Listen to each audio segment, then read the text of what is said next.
कुछ सपने ऐसे होते हैं जो रातों की नींद नहीं चुराते, बल्कि पूरे साल दिल में धड़कते हैं। मेरे लिए वैली ऑफ फ्लावर्स जाना उन्हीं सपनों में से एक था। उत्तराखंड के चमोली जिले में 14,000 फीट की ऊंचाई पर स्थित यह घाटी पिछले साल से ही इस जादुई घाटी में जाने की प्लानिंग थी, पर यह जगह साल के ज्यादातर वक्त बंद रहती है और सिर्फ जुलाई से अक्टूबर तक ही इस जगह की दरवाजा खुलती है। पूरे साल का इंतजार और उस इंतजार का हर दिन सिर्फ इसी ख्वाब के लिए था। फिर आया वो पल, जुलाई की पहली बारिश, ठंडी हवाएं और पहाड़ों की गोद में बसी यह घाटी। लेकिन यहाँ तक पहुँचना आसान नहीं था।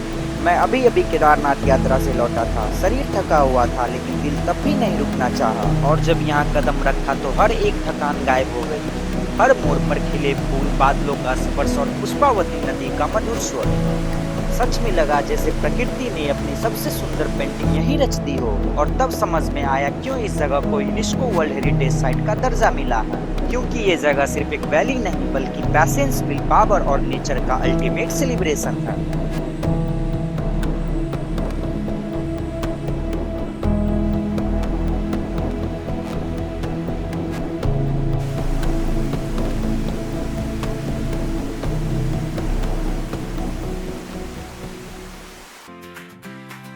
सबसे पहले इस यात्रा की शुरुआत होती है गोविंद घाट से, जहां आप आसानी से बस या टैक्सी के मदद से पहुंच सकते हो।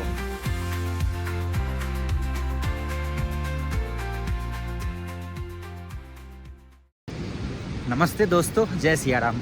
अभी हम गोविंद घाट से बस थोड़ा सा नीचे उतरे हैं। गोविंद घाट से लगभग हाफ किलोमीटर पैदल चलने के बाद हम लोग को यहाँ की पुलना की टैक्सी मिल जाएगी। हम लोग अपना यात्रा स्टार्ट किए थे बद्रीनाथ से। बद्रीनाथ से गोविंद घाट लगभग 20-22 किलोमीटर के आसपास है, और फिर गोविंद घाट से पुलना 4 किलोमीटर। पुलना तक हम लोग आज जाएंगे, मतलब गाड़ी से, और फिर पुलना से हम लोग की आगे की ट्रेक स्टार्ट होगी। आज की जो ट्रेक होगी हम लोग की, वो होगी ढांगरिया तक की।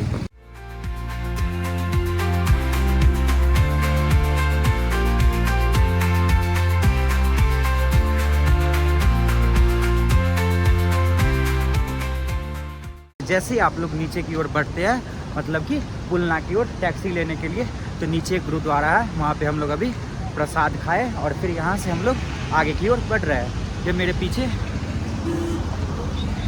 पुल देख रही होगी, इसी पुल के उस साइड से हम लोग टैक्सी लेंगे पुलना के लिए, जो कि होने वाली है लगभग 4 किलोमीटर की। हम लोग निकले थे लगभग सुबह में बद्रीनाथ से गोविंद घाट की ओर, जो कि लगभग आधा घंटा तक की सफर थी। और भैया जो राजस्थान से हम लोग को मिल गए गोविंद घाट में। यहाँ से हम लोग साथ में फूलों की घाटी यानी वैली ऑफ फ्लावर्स की ट्रेक करेंगे। आज हम लोग किलो की जो और हेमकुंड साइड है ना, और उसके बाद हम लोग यहाँ से मतलब कि आज हम लोग यहाँ से घंगरिया तक जाएंगे, जो कि वो कितने किलोमीटर की है? घंगरिया का 16 किलोमीटर का ट्रेक करना होगा। 4 किलोमीटर हम जीप में निकलेंगे। अभी हम लोग जीप लेंगे टैक्सी, वहाँ से 4 किलोमीटर आगे हम लोग जाएंगे, और फिर वहाँ से हम लोग घंगरिया जाएंगे।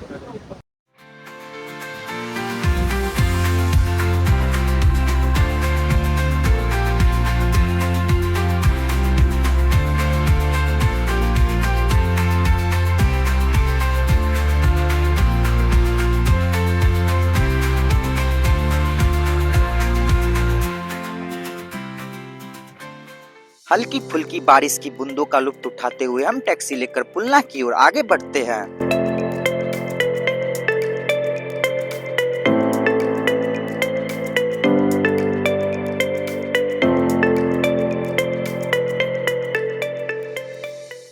और फिर हम टैक्सी से उतरते ही सामने की काउंटर पर अपना अपना नाम बताकर अपना एंट्री दर्ज करवाते हैं, और फिर पुलना से हम अपना ट्रेक शुरू कर देते हैं। और अभी हम लोग पुलना पहुंच गए, जो कि गोविंद घाट से लगभग 4 किलोमीटर थी, जो कि हम लोग टैक्सी से आए। टैक्सी फेयर ऐसे आप लोग अगर आते हैं तो 50 रुपीज़ है, और अगर आप लोग जैसे 5 लोग ही थे तो हम लोग को देना पड़ा था 500, क्योंकि ना मतलब कि आप लोग 5 लोग या 4 लोग या फिर 10 लोग आओ, देना है 500 यहाँ पे। और अभी हम लोग फिर पुलना से यहाँ से आगे की ओर बढ़ रहे हैं, अर्थात ढंगरिया की ओर। तो चलिए चलते हैं।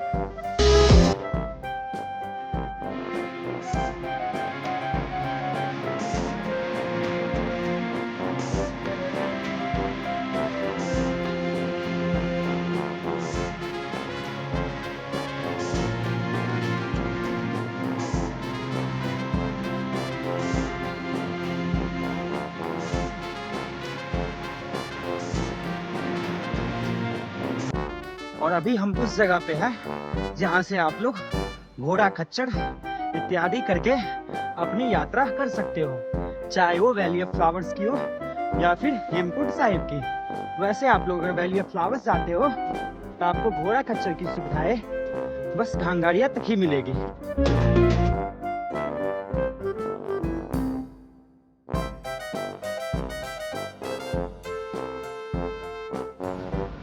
अगर इस ट्रेक की चढ़ाई की बात करें तो चढ़ाई लगभग शुरू से ही स्टार्ट हो जाती है ना भैया? बताओ कैसी लगी अभी तक की ट्रेक? हम लोग लगभग कर लिए 15-20 मिनट। अभी तक की कैसी लगी, मतलब चढ़ाई? चढ़ाई बहुत ही खतरनाक है ना? केदारनाथ से भी ज़्यादा है। शुरुआत में केदारनाथ में भी इतनी नहीं है ना? जैसे भी चढ़ना चालू करेंगे सांस फूलना चालू होती है। ओके, इधर आप लोग सामने लिखा हुआ भी देख सकते हैं, खड़ी चढ़ाई है, कृपया धीरे चले। तो हाँ, केदारनाथ में भी शुरुआत में इतनी चढ़ाई नहीं है जितनी यहाँ पे फील हो रही है। तो चलिए चलते हैं और देखते हैं आगे की ट्रेक कैसी होने वाली है। और जैसे ही हम पुलना से लगभग 2 किलोमीटर तक का ट्रेक करते हैं तो जंगल चट्टी आती है, अर्थात अभी हम जंगल चट्टी में हैं। यहाँ से जो है थोड़ा सा डाउनहिल शुरू हो जाती है ट्रेक की, मतलब कि शुरुआत की 2 किलोमीटर काफ़ी ज़्यादा चढ़ाई रहती है। मतलब कि ये ट्रेक करने के बाद मधमहेश्वर याद आ रही है, क्योंकि मधमहेश्वर में भी आखिरी पार्ट में सेम ऐसी चढ़ाई रहती है। और उसके बाद अभी हम लोग बस लगभग आधा किलोमीटर का डाउनहिल करेंगे और फिर हम लोग की स्टार्ट हो जाएगी फिर से अपहिल। तो चलिए देखते हैं आगे की ट्रेक कैसे रहती है।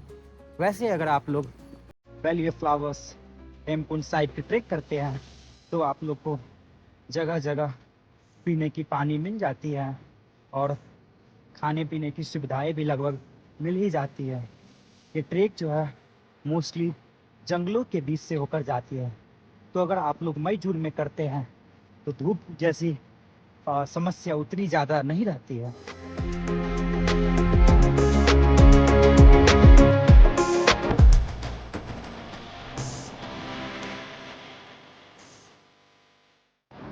और फाइनली पुलना से लगभग 6 किलोमीटर का ट्रैक करने के बाद हम लोग विंडार पहुंच चुके हैं, जो कि लगभग 3.5 घंटा के आसपास लगी।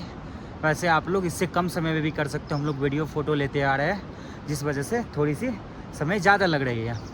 बारिश की मौसम है, हल्की हल्की बारिश भी हो रही है, लेकिन ठीक है, मौसम सही है, एटलीस्ट धूप नहीं है। और चढ़ाई शुरू से अभी तक तो चढ़ाई है, बस डाउन हिल एकदम नहीं के बराबर है ना भैया? जी हाँ, तो चलिए यहाँ से बढ़ते और देखते हैं हम लोग कब तक पहुँच पाते हैं। आज की जो हम लोग की स्टे होने वाली है घांगड़िया में, जो कि पुलना से 10 किलोमीटर है। चलिए देखते हैं और कितनी देर लगती है हम लोग को घांगड़िया तक पहुँचने में।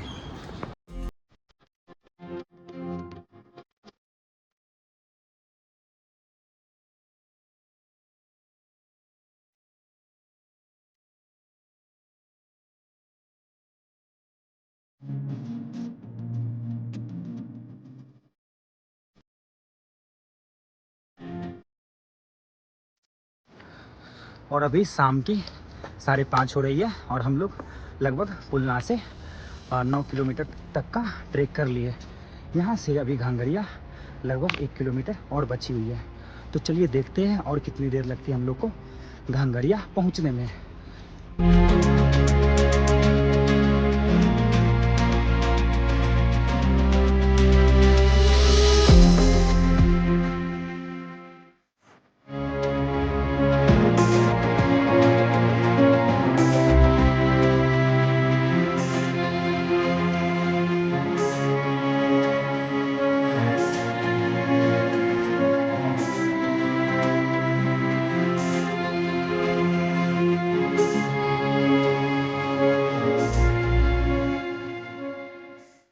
तो बताओ भैया, हम लोग अभी पुलना से घांगड़िया तक का ट्रैक कर लिए, जो कि लगभग 10 किलोमीटर तक का था। बताइए कैसी लगी यहाँ तक की ट्रैक?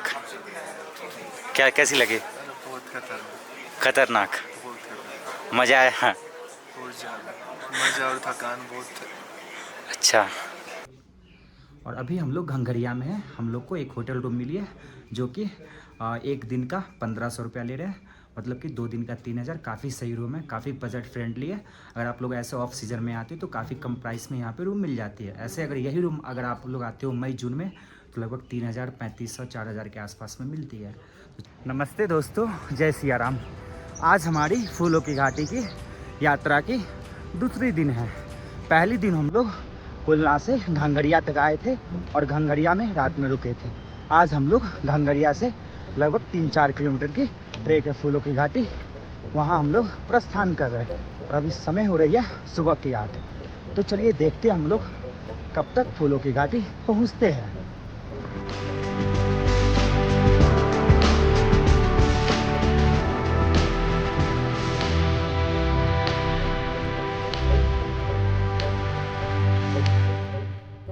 जैसे हम घांगरिया से थोड़ा आगे बढ़ते सामने 2 रास्ता दिखते हैं, एक फूलों की घाटी की ओर और दूसरा श्री हेमकुंड साहिब गुरुद्वारा की ओर। हम पहला कदम उस रास्ता पर रखते हैं जो ले जाते हैं ख्वाबों जैसी फूलों की घाटी की।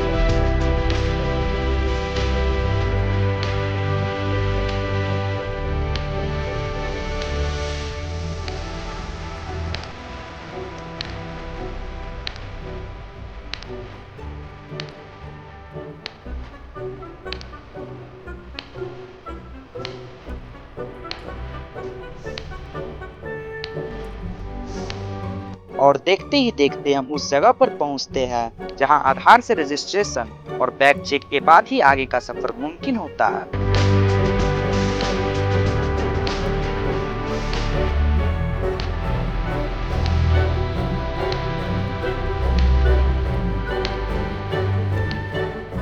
फाइनली हम फूलों की घाटी में प्रवेश कर चुके हैं। जैसे ही आप फूलों की घाटी में प्रवेश करते हो, शुरू से ही थोड़ी बहुत फूल दिखने लगती है और फिर थोड़ी देर चलने के बाद हम पुष्पावती नदी को क्रॉस करते हैं, जो कि अपनी विशालता से सबकी मन मोह लेती है।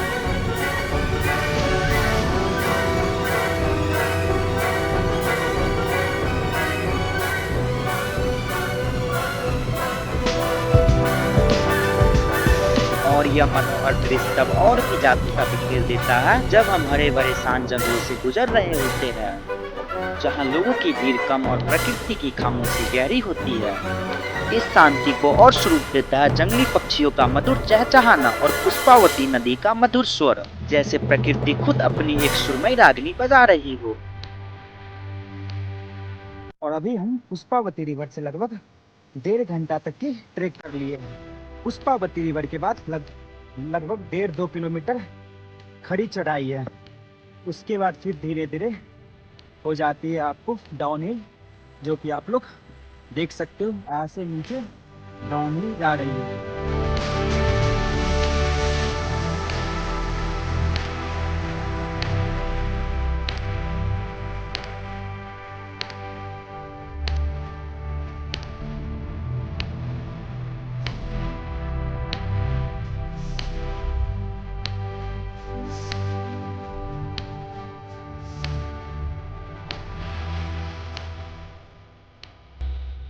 और अभी हम हैं फूलों की घाटी की उस जगह पे जहाँ तक अक्सर पर्यटक आते हैं, मतलब कि इससे आगे पर्यटक बहुत कम जाते हैं, क्योंकि इससे आगे ऐसा कुछ दृश्य भी नहीं है। और इससे आगे लगभग मार्गरेट लेवी का जो ग्रेव है वो यहाँ से लगभग 1 किलोमीटर है, तो वहाँ तक हम लोग भी नहीं जा पाएंगे, क्योंकि वैसे व्यू भी नहीं है और कोई गए भी नहीं है। इस वजह से हम लोग यहीं पे अपनी यात्रा संपन्न करेंगे और मिलेंगे आप लोग से एक नई वीडियो में। तो चलिए दिखाते हैं आप लोग को वैली ऑफ फ्लावर्स की कुछ झलक, और इसी के साथ इस वीडियो की समाप्ति करेंगे।